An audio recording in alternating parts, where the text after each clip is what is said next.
বন্ধুরা, কেমন আছো? আশা করি খুব ভালো আছো। থাকতেই হবে, সেটা ভালো না। কাল গিয়েছিলাম চাকলা কচুয়া, ছবি খেয়েছি, দেখতেই পেয়েছে। আজকে সকাল থেকে এসে যুদ্ধ শুরু। এখন রান্না করছি ফুলকপি, আলুটা দিয়েছি মশলার মধ্যে।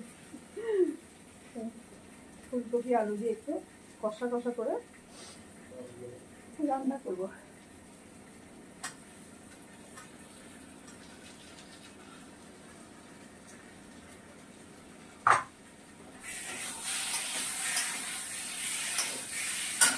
আর মুড়ো এনেছিল, মুড়ো বেশ সুন্দর, বেশ সুন্দর পাতাটা, কুচি কুচি পাতা দেখতে দেখে মনে খাই, রান্নাই করে ফেললাম। আর আমার কথা তো শাক খেতে ভীষণ ভালোবাসেন, ভীষণ। বেশি আমি অল্পই গেছি মূলো শাক।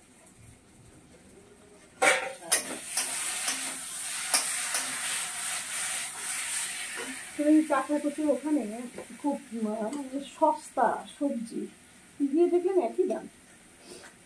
একই দাম, আমাদের এখান থেকে হয়তো 2-5 টাকা একই বুঝি, কিন্তু একই প্রায় সব কিছুই একই। তখন বললো গতকাল তো প্রচুর ভিড় ছিল, তোমার ওই রোববার প্লাস সারদা মায়ের জন্মতিথি উপলক্ষে এখানে বেশ ভালোই ভিড় হয়েছে। বললো অন্যদিন একটু হালকা থাকে দামটা, তাই কালকে ভিড়ের মাঝে একটু দামটা হয়তো বেশি গেছে। যাই হোক, কিছু আনিনি সবজি টবজি। সকালবেলা কর্তা ফুলকপি নিয়ে আসলেন, ফুলকপিটা রান্না করে ফেলি। ভালো করে ভেজে রেখেছি ফুলকপি, আর আলু দিয়ে কষা কষা করবো, কষা একদম গা মাখা করবো।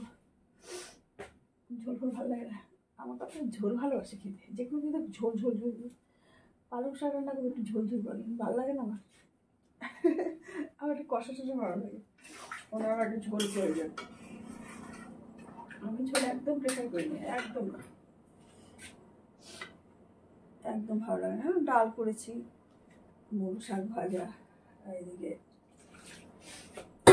পাপড় ভাজা করবো। এখন পাপড় এখন ভাজিনি, ভাজবো, পাপড় ভাজবো, আর খেতে দেওয়ার আগে ভাজবো তরকারিটা। তরকারি অর্ডার হয়ে গেছে, এক্ষুনি জল দিতে হবে প্রতিদিন। এই দেখো গরম জল, স্নানে গেছে।